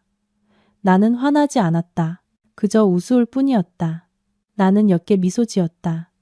아주 가벼웠지만 깊은 연민이 담긴 미소였다. 관심 가져주셔서 감사해요. 나는 여전히 평온한 목소리로 말했다. 하지만 두 분이 여기까지 오신 게 제 직업을 묻기 위해서가 아닐 텐데요. 나의 말은 그들의 전곡을 찔렀고 그들은 다시 한번 할 말을 잃었다. 바로 그때 복도 쪽에서 맑은 아이 목소리가 들려왔다. 엄마, 켄이 엄마 한참 찾았어요. 태민과 유라는 모두 깜짝 놀라 뒤를 돌아보았다. 그리고 큰 침실 문이 천천히 열리며 버버리 옷을 입은 5살쯤 되어 보이는 통통하고 귀여운 남자아이가 달려나왔다. 아이는 검은 곱슬머리에 크고 동그란 검은 눈동자를 가졌고 특히 그 얼굴, 그 이목구비는 강태민과 물방울 2개처럼 똑 닮아 있었다. 엄마, 아이는 달려와 내 품에 안기며 내 목을 꼭 끌어안았다. 켄, 착하지. 엄마 손님 오셨어. 나는 미소 지으며 아이를 품에 안고 부드러운 머리카락에 가볍게 입을 맞췄다. 방에 가서 보모 이모랑 잠깐만 놀고 있을래? 엄마 금방 들어갈게. 네. 아이는 착하게 고개를 끄덕이고는 호기심 어린 눈빛으로 낯선 두 손님을 힐끗 쳐다봤다.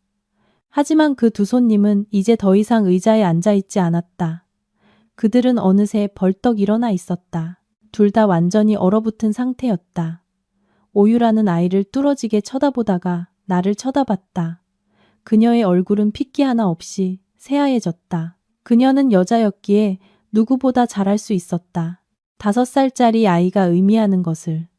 하지만 가장 충격을 받은 사람은 바로 강태민이었다. 그는 돌처럼 굳어서 있었다. 그의 눈은 켄의 얼굴에 고정된 채 크게 뜨여 있었다. 그는 믿을 수 없었다.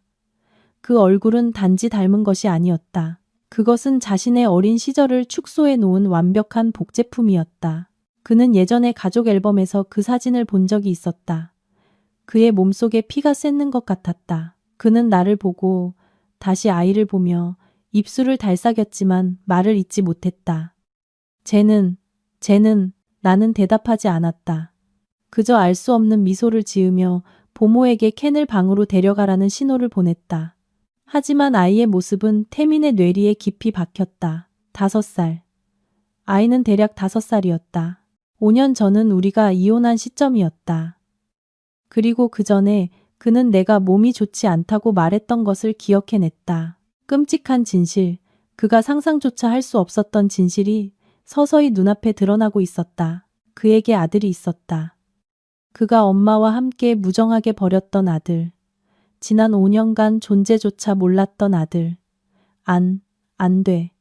이럴 리가 없어. 그는 비틀거리며 뒤로 물러나다 테이블에 부딪혔다. 테이블 위에 물컵이 엎질러졌지만 아무도 신경 쓰지 않았다.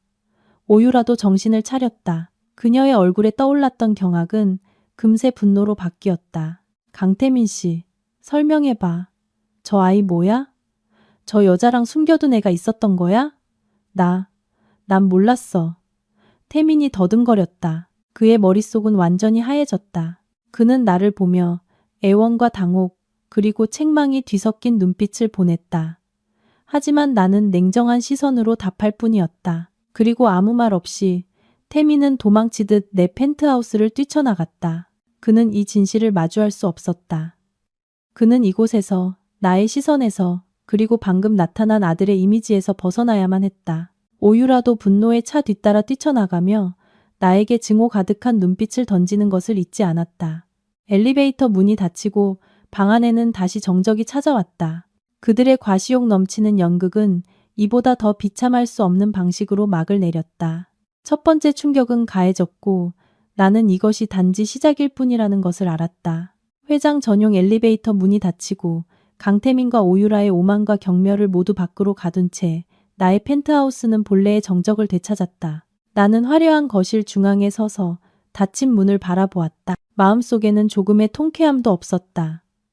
그저 공허함과 극도의 아이러니함만이 느껴졌다. 그는 참회하기 위해서가 아니라 모욕하기 위해 돌아왔고 결국 그 자신이 수만 배는 더 쓰라린 모욕을 당하고 돌아갔다.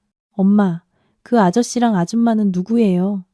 켄의 맑은 목소리가 나를 생각에서 깨웠다. 아이는 어느새 방에서 나와 내 다리 뒤에 숨어 동그란 눈으로 나를 올려다보며 궁금해했다. 나는 몸을 숙여 아이를 품에 안고 아이의 머리에서 나는 향긋한 냄새를 맡았다. 그냥 엄마의 오랜 지인이야, 아들. 이제 가셨어. 그 아저씨, 낯이 익어요, 엄마. 켄이 말했다. 순진한 말이었지만 내 가슴을 찌르는 듯했다. 엄마가 가끔 보는 사진 속 사람 같아요. 나는 흠칫했다. 아이는 내가 유일하게 간직하고 있던 태민의 사진을 말하고 있었다. 그가 아직 빛나는 미소와 야망 가득한 눈빛을 가졌던 대학 시절에 찍은 작은 사진. 나는 차마 그 사진을 버리지 못했다. 사랑이 남아서가 아니라 내 아들에게 아버지에 대한 좋은 이미지, 비록 거짓일지라도 하나는 남겨주고 싶었기 때문이다. 가끔 깊은 밤에 그 사진을 꺼내보며 과거의 내 결정이 옳았는지 스스로에게 묻곤 했다. 아마 켄이 우연히 그것을 본 모양이었다. 나는 아이에게 어떻게 대답해야 할지 몰랐다. 그저 아이를 꼭 껴안을 뿐이었다. 그냥 닮은 사람일 거야, 아들. 그날 밤 나는 잠을 이루지 못했다. 켄을 보고 얼어붙었던 태민의 모습이 계속해서 나를 괴롭혔다. 그의 그런 모습을 보면 만족스럽고 통쾌할 것이라고 생각했다. 하지만 아니었다. 깊은 슬픔만이 느껴졌다. 죄 없는 내 아들. 당연히 부모 양쪽에 온전한 사랑을 받아야 했을 아이가 안쓰러웠고 한때는 아름다웠지만 결국 배신과 증오로 끝난 내 첫사랑이 안쓰러웠다. 한편 도시의 다른 곳에서는 진짜 폭풍이 몰아치고 있었다. 강태민과 오유라의 자선 방문은 이보다 더 비참할 수 없는 결말로 끝났다. 목적지 없이 질주하는 포르쉐 안에는 숨막히는 침묵이 감돌았다. 유라는 더 이상 울거나 닥달하지 않았다. 그녀는 그저 조용히 앉아 있었지만 그 침묵이 천마디 욕설보다 더 무서웠다. 강태민 씨. 마침내 그녀가 얼음장처럼 차가운 목소리로 입을 열었다. 설명해봐. 그 아이 당신 아들 맞지? 난 몰랐어. 태민이 더듬거렸다. 그의 머리는 여전히 혼란스러웠다. 그 여자가 나한테 한 번도 말 안 했어. 몰랐다고? 유라가 비웃었다. 경멸이 가득한 웃음이었다. 나를 바보로 알지 마. 그 아이 당신이랑 판박이야. 나이는 5살쯤 당신이랑 그 여자가 이혼한 시기랑 딱 맞잖아. 숨겨둔 자식이 있으면서 감히 나를, 우리 가족을 속여? 아니라고. 정말 몰랐다고. 태민이 소리쳤다. 알았으면 그 여자가 키우게 놔두지 않았을 거야. 진작에 데려왔을 거라고. 아, 그런 거였어? 유라가 입꼬리를 비틀었다. 숨겨둔 자식이 있었던 걸 후회하는 게 아니라 몰라서 뺏어오지 못한 걸 후회하는 거네? 아들이 그렇게 필요했어? 나는 당신 집안의 대를 잇는 기계야? 그들의 다툼은 점점 격해졌다. 어릴 때부터 곱게 자란 유라는 자신이 속았다는 사실을 받아들일 수 없었다. 그녀는 모욕감을 느꼈다. 태미는 아들에 대한 충격과 새아내의 닥달을 동시에 감당해야 했다. 그의 남성적 자존심에 심각한 상처를 입었다. 됐어. 그가 핸들을 세게 내리쳤다. 차가 위험하게 휘청였다. 닥쳐. 내일이야. 네가 가르치려 들지 마. 그날 밤 태미는 집에 들어가지 않았다. 그는 술집을 찾아 미친 듯이 술을 마셨다. 그는 술의 힘을 빌려 아들의 이미지를, 나의 냉정한 눈빛을, 그리고 자신이 버렸던 여자가 이제는 결코 닿을 수 없는 삶을 살고 있다는 냉혹한 진실을 잊고 싶었다. 그는 취했고 세상이 어떻게 돌아가는지도 모를 정도로 취했다. 하지만 술에 취한 와중에도 두 가지는 잊을 수 없었다. 하나는 그에게 아들이 있다는 것, 다른 하나는 그의 전처 서윤이가 알 수 없는 방법으로 부자가 되었다는 것. 이 두 가지 사실이 그의 머릿속을 맴돌며 그를 충동질하고 괴롭혔다. 그는 진실을 밝혀내야만 했다. 그리고 아들을 되찾아야만 했다. 그 아이는 그의 핏줄이고 강씨 가문의 후계자였다. 그는 아이가 나 같은 엄마. 그의 눈에는 여전히 운 좋은 가사도우미에 불과한 여자와 함께 살게 둘 수 없었다. 그 후 며칠 동안 태미는 미친 사람 같았다. 그는 일도 내팽개치고 사설 탐정을 고용해 나에 대해 조사하기 시작했다. 그는 내가 지난 5년간 무엇을 했는지, 그 막대한 재산의 출처가 무엇인지 알고 싶었다. 그는 분명 무언가 구린 구석이 있을 것이라고 믿었다. 아마 어떤 재벌과 불륜 관계이거나 불법적인 일을 저질렀을 것이라고 생각했다. 호기심이 그를 가만두지 못했다. 하지만 조사가 결과를 내기도 전에 두 번째 충격이 그에게 닥쳤다. 그것은 국내 최대 부동산 그룹 중 하나의 초대형 복합도시 프로젝트인 비전파크 입찰건이었다. 태민의 회사에게 이 계약을 따내는 것은 막대한 이익을 가져다 줄 뿐만 아니라 회사를 한 단계 도약시키고 업계에서의 입지를 확고히 할 전환점이었다. 그는 이 프로젝트를 수개월 동안 추적해왔다. 그는 모든 인맥을 동원했고 팀 전체의 열정을 입찰 서류에 쏟아부었다. 그는 자신의 경험과 능력으로 볼 때 승산이 매우 높다고 자신했다. 그는 그 기회가 사실은 내 계획의 일부라는 것을 몰랐다. 그 부동산 그룹은 데이비드가 운영하는 투자펀드의 중요한 전략적 파트너 중 하나였다. 그리고 데이비드는 나의 요청에 따라 그들에게 강태민 회사의 능력을 넌지시 언급하며 그가 최종 라운드에 진출할 수 있도록 길을 열어주었다. 나는 그를 돕고 싶었던 것이 아니었다. 나는 단지 무대를 만들고 싶었을 뿐이었다. 내가 등장하여 마지막 결정타를 날릴 수 있는 충분히 크고 화려한 무대를. 다음 날 아침, 태민이 나를 찾아왔던 바로 그날, 최종 입찰 심사가 열리는 날이었다. 그는 마음속의 모든 혼란을 잠시 접어두고 이 생사를 건 전투에 집중해야 했다. 그는 가장 좋은 정장을 차려입고 위험 있는 대표의 모습을 되찾으려 애썼다. 하지만 돛한 눈과 지친 얼굴은 밤새 잠 못 이룬 흔적을 감추지 못했다. 그는 그룹 본사, 도심의 한 고층 빌딩에 도착했다. 심사위원단이 이미 기다리고 있는 큰 회의실로 들어서자 그의 심장이 조금 더 빨리 뛰었다. 그는 오늘 주재자 자리에 앉는 사람이 익숙한 부회장이 아니라 최종 결정권을 가진 전략적 파트너사에 새로 임명된 특별한 인물이라는 것을 알고 있었다. 해외에서 막 돌아온 매우 유능하고 신비로운 여성 기업가라는 소문이 돌았다. 태미는 자기 자리에 앉았다. 수십 개의 시선이 그에게 쏠렸다. 그는 깊은 숨을 들이쉬고 자신의 경력에서 가장 중요한 발표를 준비했다. 그리고 정확히 10시 회의실 문이 열리고 모두가 기다리던 신비의 CEO가 들어섰다. 회의실의 모든 사람이 일제히 일어섰지만 오직 강태민만이 움직이지 못했다. 그의 온몸이 돌처럼 굳었고 피가 솟는 것 같았다. 그는 믿을 수 없다는 듯 눈을 크게 뜨고 들어오는 여자를 뚫어지게 쳐다봤다.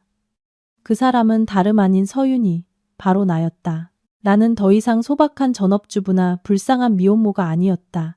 나는 루나 서였다. 나는 세련된 네이비 색상의 파워수트를 입고 있었고 개성 있는 쇼컷 헤어에 날카로운 화장을 하고 있었다. 크리스찬 루부탱 하이힐을 신고 걷는 내 발걸음 하나하나에서는 자신감과 절대적인 권위가 뿜어져 나왔다. 나는 태민에게는 눈길 한 번 주지 않고 곧장 주재자석으로 걸어가 위원들에게 고개 숙여 인사한 뒤 자리에 앉았다. 나는 가죽 서류 가방을 테이블에 놓고 고개를 들어 회의실을 한번 훑어본 후 마지막으로 강태민에게 시선을 멈췄다. 우리의 시선이 마주쳤다. 그 순간 나는 그의 눈에서 극도의 공황과 감출 수 없는 붕괴를 보았다. 그는 이해할 수 없었다. 왜 내가 여기에, 왜 내가 이 자리에 앉아 있는지를. 안녕하세요, 강태민 대표님.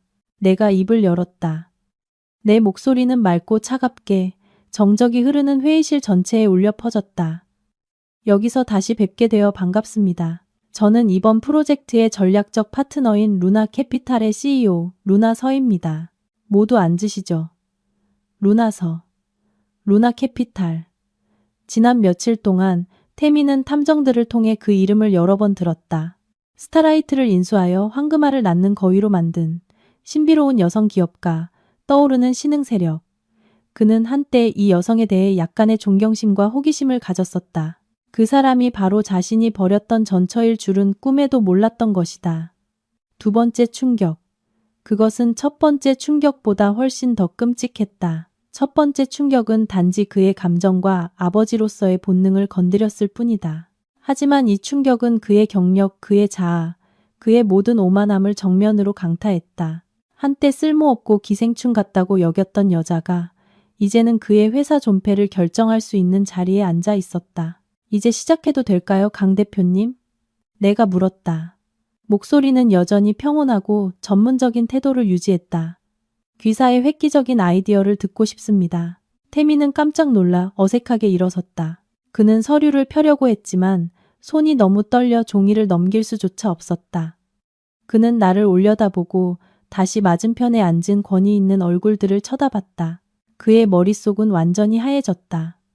그가 열심히 준비했던 모든 웅변적인 말들과 인상적인 숫자들은 모두 어디론가 사라져 버렸다. 그의 머릿속에는 단 하나의 질문만이 맴돌았다.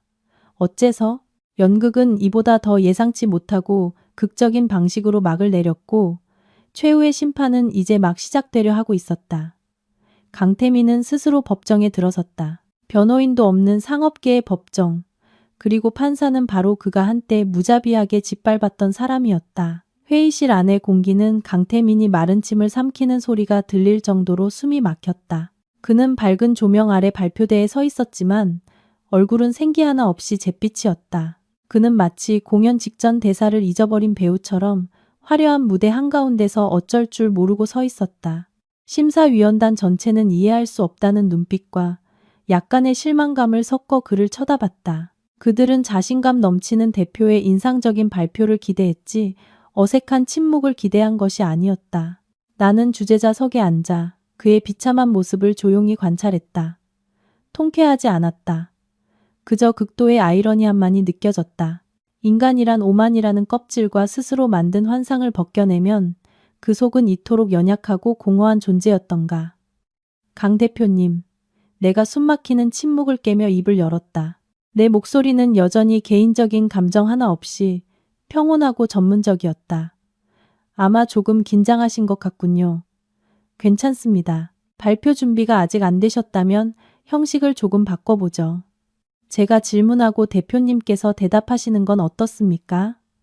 내 제안은 겉보기에는 그를 공경해서 구해주는 구원의 손길처럼 들렸을 것이다. 태미는 마치 구명 튜브에 매달리듯 기계적으로 고개를 끄덕였다. 네네, 괜찮습니다. 감사합니다, 대표님. 그는 아마 질의응답이 긴 발표보다 쉬울 것이라고 생각했을 것이다. 그는 틀렸다. 진짜 고문은 이제부터 시작이었다. 나는 건설 기술이나 건축에 대한 질문은 하지 않을 것이다. 그것이 그의 전문 분야라는 것을 알고 있었다. 그에게 실력을 뽐낼 기회를 주지 않을 것이다. 대신 나는 그를 완전히 다른 세계로 끌어들일 것이다. 내가 알기로 그는 그저 앵무새처럼 흉내만 내는 현실 비즈니스의 세계로. 좋습니다. 첫 번째 질문입니다. 내가 그를 똑바로 쳐다보며 시작했다. 서류에 따르면 귀사는 고급 아파트 단지 건설 경험이 풍부하다고 하셨습니다. 만약 이번 프로젝트 입찰에 성공했다고 가정해 봅시다. 그런데 착공 직후 세계 시장 변동으로 인해 철강, 시멘트 등 주요 원자재 가격이 갑자기 30% 폭등합니다. 동시에 지역 주민 일부가 공사로 인한 소음과 먼지 오염에 항의하며 시위를 벌여 자재 운반 차량의 현장 진입을 막습니다. 프로젝트 책임자로서 일주일 안에 무엇을 하시겠습니까? 회의실은 조용해졌다. 이것은 어떤 리더라도 직면해야 할 전형적인 비즈니스 현장의 이중 위기 상황이었다. 심사위원들은 모두 경험 많은 대표의 답변을 기대하며 태민을 쳐다봤다. 태민은 굳어버렸다. 그는 이런 질문을 예상하지 못했다. 그는 당황하며 머릿속이 복잡해졌고 배운 지식과 부족한 경험을 필사적으로 떠올리려 애썼다. 네, 대표님. 그가 더듬거리며 말했다. 우선 자재 가격 문제에 대해서는 공급업체와 재협상을 진행하여 더 유리한 가격을 얻도록 하겠습니다. 동시에 불필요한 비용을 줄일 수 있는 항목을 재검토하겠습니다. 재협상이요? 내가 비웃었다. 숨기지 않는 웃음이었다. 강 대표님, 이건 세계 시장의 변동입니다. 시장에서 물건값 깎듯이 흥정할 수 있는 문제가 아닙니다. 공급업체들이 정 때문에 손해보고 팔 거라고 생각하십니까? 그리고 비용 절감이라니. 무엇을 줄이실 겁니까? 공사 품질? 아니면 근로자 안전? 태민의 얼굴이 붉어졌다. 그가 더듬거렸다. 아닙니다. 그리고 주민 문제에 대해서는 관할 구청과 협력하여 군중을 해산시키도록 요청하겠습니다. 구청에 요청한다고요? 내가 그의 말을 가차없이 끊었다. 권력을 이용해 주민들을 억압하시겠다고요? 언론에 미칠 파장은 생각해 보셨습니까? 충돌 장면을 담은 사진 한 장, 영상 하나만 인터넷에 올라가도 프로젝트 전체와 우리 그룹의 신뢰도는 무너집니다. 리더란 주먹이 아닌 머리로 문제를 해결하는 사람입니다. 이보다 더 나은 해결책은 없으십니까? 강 대표님? 나의 질문은 날카롭게 문제의 핵심을 찌르며 그가 피할 틈을 주지 않고 쏟아졌다. 태민은 완전히 압도당했고 차가운 땀이 이마에 맺히기 시작했다. 그는 할 말을 잃고 서 있었다. 복잡한 현실 문제 앞에서 그의 모든 경험과 자신감은 거대한 영으로 드러났다. 그의 침묵이 곧 대답이었다. 나는 그가 부끄러워할 시간도 주지 않았다. 나는 그의 인간 본성을 더 깊이 파고드는 두 번째 질문을 이어갔다. 좋습니다. 그건 넘어가죠.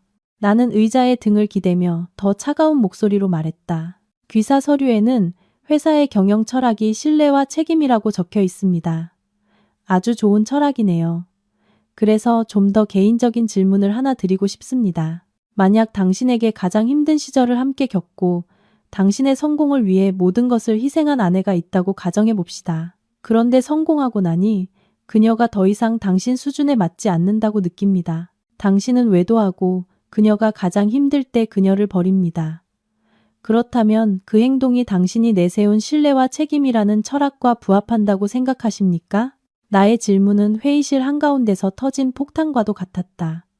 심사위원들은 놀라서 서로를 쳐다봤다. 그들은 이것이 더 이상 평범한 입찰 심사가 아니라는 것을 깨닫기 시작했다. 그리고 강태민은 완전히 돌이 되어버렸다.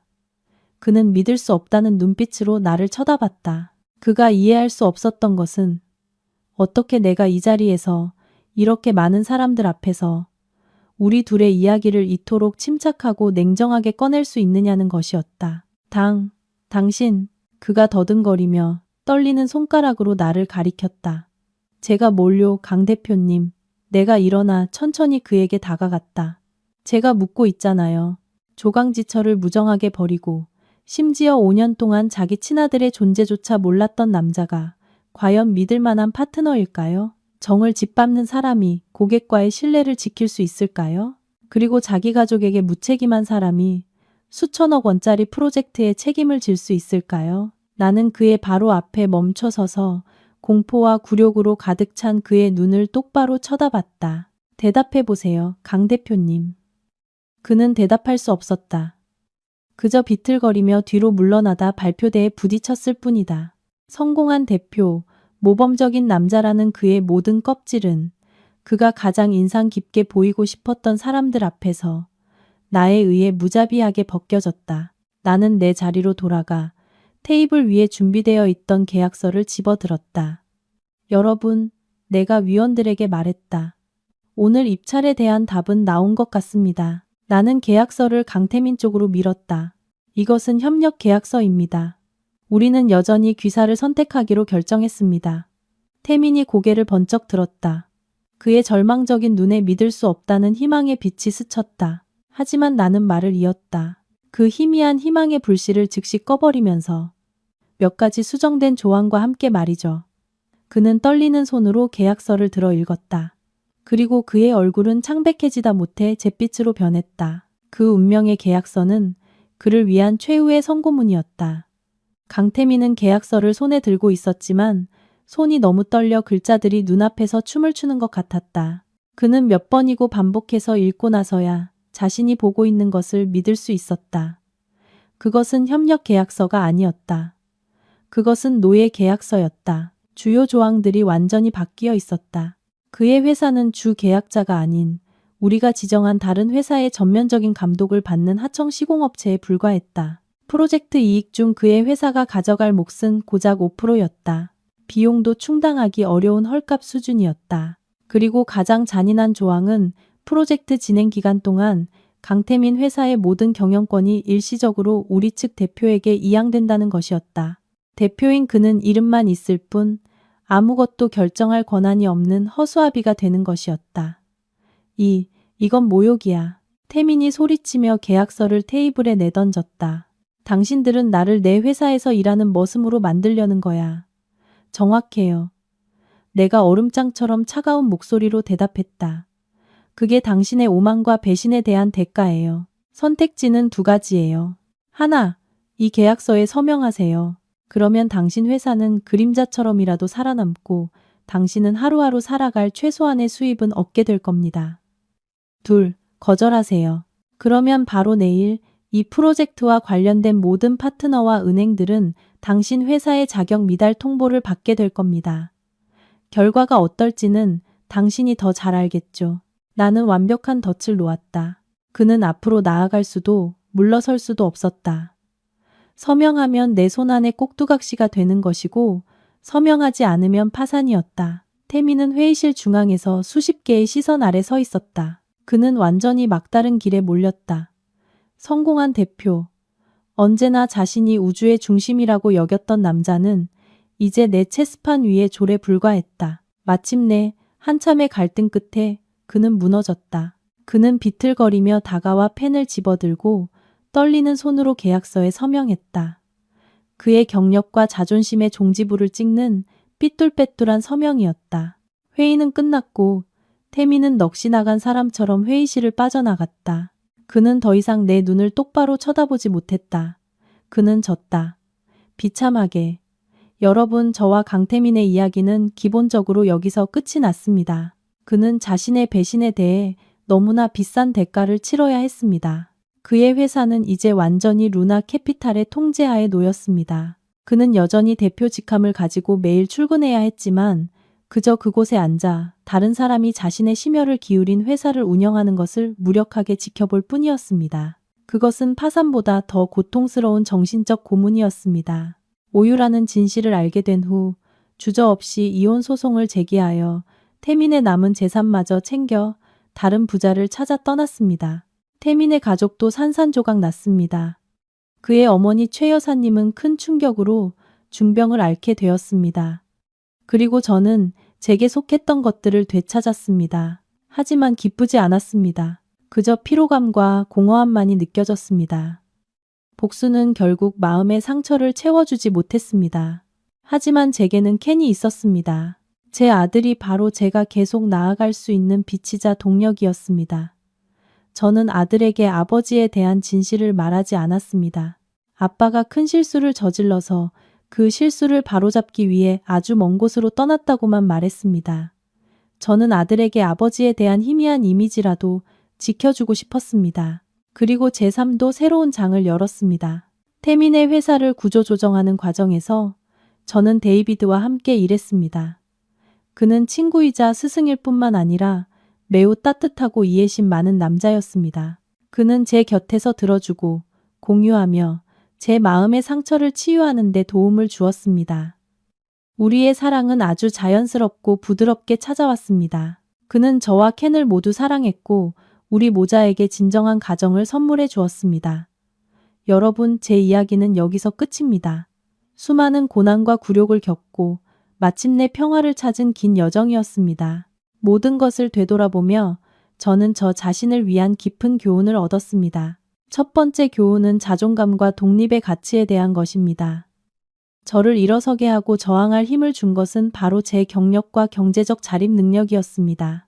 특히 여성 여러분, 절대 꿈을 포기하지 말고 누구에게도 의존해서 살지 마십시오. 자신의 두 발로 설 수 있을 때만이 자신의 삶을 결정할 목소리와 권리를 가질 수 있기 때문입니다.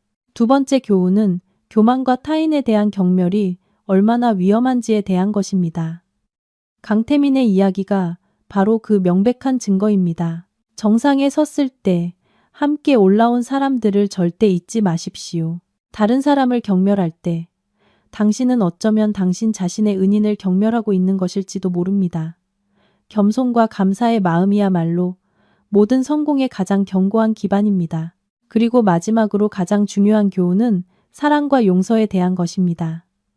저는 태민을 완전히 파멸시키지 않았습니다. 비록 쓰라린 길이었지만 그에게 살 길을 열어주었습니다. 왜냐하면 최고의 복수는 적을 지옥으로 끌어내리는 것이 아니라 그들이 결코 닿을 수 없는 행복하고 찬란한 삶을 사는 것임을 깨달았기 때문입니다. 그리고 용서는 그들이 그럴 자격이 있어서가 아니라 우리 자신의 영혼이 평화를 누릴 자격이 있기 때문입니다. 제 이야기를 통해 우리 각자가 삶의 어려움에 맞설 힘과 용기를 얻기를 바랍니다. 항상 자신의 가치를 믿고 그 누구도 당신의 존엄성을 짓밟도록 허락하지 마십시오. 모든 폭풍이 지나간 후 우리가 굳건히 서 있을 만큼 강하다면 우리는 더 푸른 하늘과 저 앞에서 기다리는 눈부신 여명을 보게 될 테니까요.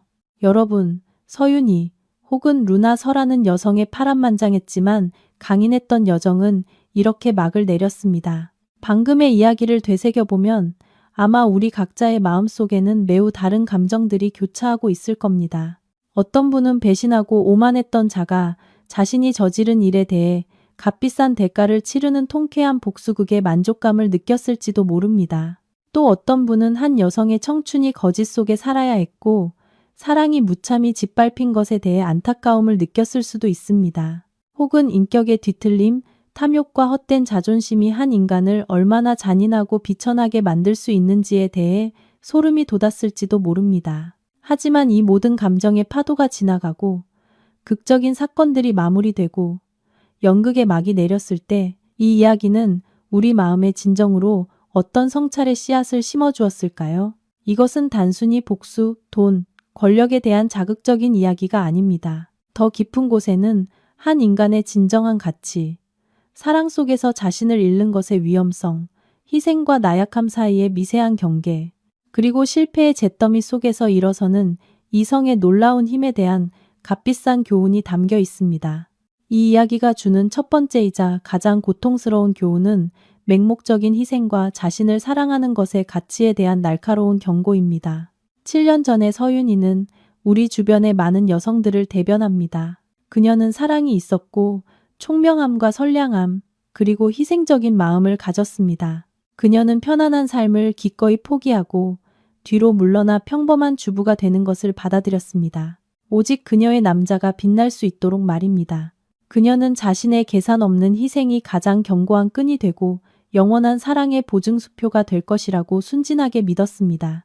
하지만 여러분, 이야기는 우리에게 냉혹한 진실을 보여주었습니다. 선의와 희생이 잘못된 곳에 놓이면 그것은 존중으로 변하는 것이 아니라 당연한 것이 되고 다른 사람이 마음껏 이용하고 경멸하도록 허락하는 것이 됩니다. 서윤이의 희생은 강태민의 눈에 사랑이 아니라 안주이자 열등함이었습니다. 그는 그녀가 만들어준 성공 속에서 살고 그녀의 노력의 결실을 누렸지만 감사하기는커녕 자신을 지지해준 사람을 비난하고 멸시했습니다. 그는 그녀의 소박함을 촌스럽다고, 그녀의 헌신을 지루하다고 여겼습니다. 이것은 우리에게, 특히 여성들에게 인생에서 매우 중요한 한 가지를 상기시켜 줍니다. 한 사람을 온 마음으로 사랑하고 가족을 위해 헌신하는 것은 매우 고귀한 일입니다. 하지만 결코 그 누구를 위해서도 자기 자신을 잃지 마십시오. 누군가를 만족시키기 위해 자신의 꿈, 경력, 인간으로서의 핵심 가치를 포기하지 마십시오.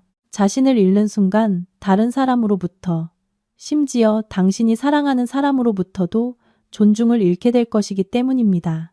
진정으로 당신을 사랑하는 남자는 결코 당신에게 희생이나 포기를 강요하지 않을 것입니다. 그는 당신이 함께 성장하고 빛날 수 있도록 지지하고 격려할 것입니다. 당신에게 희생만을 요구하는 자들은 사실 당신을 사랑하는 것이 아닙니다. 그들은 자기 자신과 당신이 가져다주는 편리함만을 사랑할 뿐입니다. 희생과 나약함의 경계는 때로 매우 얇습니다. 희생은 당신이 기꺼이 주면서도 행복을 느끼는 것입니다. 반면 나약함은 억울함과 피로 속에서 주면서 자신의 가치가 점점 닳아 없어지는 것을 느끼는 것입니다. 먼저 자기 자신을 사랑하는 법을 배우십시오. 당신이 자신의 가치를 존중할 때만이 다른 사람도 당신을 존중할 수 있기 때문입니다. 이야기가 주는 두 번째 교훈은 오만과 능력에 대한 환상에 대한 깊고 현실적인 통찰입니다. 강태민이라는 인물은 전형적인 예시입니다. 그는 무능한 사람이 아니었습니다. 야망도 있었고 자신감도 있었습니다. 하지만 너무 쉽게 찾아온 성공과 세상의 칭송은 그를 오만한 사람, 자신의 천부적인 재능에 대한 환상 속에 사는 사람으로 만들었습니다. 그는 자신이 시장을 뒤흔들 수 있는 금융 천재라고 완전히 믿었습니다. 그는 뒤에서 묵묵히 그에게 길을 알려준 여자를 잊어버렸습니다. 그는 그녀를 그저 세상 물정 모르는 주부라고 얕보았습니다. 그 오만함이 이성을 가려 그가 진실을 보지 못하게 만들었습니다. 그리고 사람이 환상 속에서 너무 오래 살면 현실을 받아들일 수 없게 됩니다. 서윤이에게 진실이 밝혀졌을 때 자신이 단지 꼭두각시였다는 것을 깨달았을 때 태민의 첫 반응은 후회가 아니라 분노와 책임 전가였습니다. 그는 자신이 속았다는 사실을, 자신이 경멸했던 여자가 자신보다 더 유능하다는 사실을 받아들일 수 없었습니다.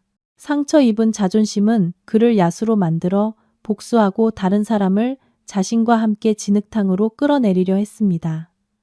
강태민의 이야기는 우리 모두에게 경종을 울립니다. 성공의 정점에 서 있을 때에도 항상 겸손을 유지하십시오. 비록 작은 도움이었을지라도 자신을 도와준 사람들을 항상 기억하십시오. 자만심이 눈을 가려 다른 사람을 경멸하게 만들지 마십시오. 오늘 당신이 얕보는 사람이 내일 당신의 운명을 쥐고 있을지 모르기 때문입니다. 진정한 성공은 얼마나 많은 돈을 벌었는지, 어떤 위치에 있는지에 달려있지 않습니다. 가장 지속 가능한 성공은 당신이 인격과 겸손, 그리고 감사의 마음을 잃지 않을 때 이루어집니다. 하지만 아마도 이 이야기가 주는 가장 깊고 의미 있는 교훈은 실패로부터의 재탄생이 가진 비범한 힘에 대한 것일 겁니다. 서윤이는 고통의 가장 밑바닥까지 내몰렸습니다. 그녀는 배신당하고 버림받았으며 가족을 잃고 아이까지 잃을 뻔했습니다. 하지만 그녀는 무너지지 않았습니다. 눈물 속에 잠겨 있거나 시끄럽게 복수하는 길을 택하지 않았습니다. 그녀는 자신의 고통을 힘으로 절망을 완벽한 계획으로 바꾸었습니다. 서윤이의 여정은 우리에게 보여주었습니다. 역경에 맞서는 가장 좋은 방법은 고통 속에서 울부짖는 것이 아니라 침착하게 이성을 사용하여 자신만의 길을 찾는 것임을. 그녀는 증오에 눈이 멀지 않았습니다. 대신 배우고 성장하는 길을 택했습니다. 그녀는 다른 남자에게 의지하는 것이 아니라 자신의 재능과 노력으로 스스로의 삶을 재건했습니다.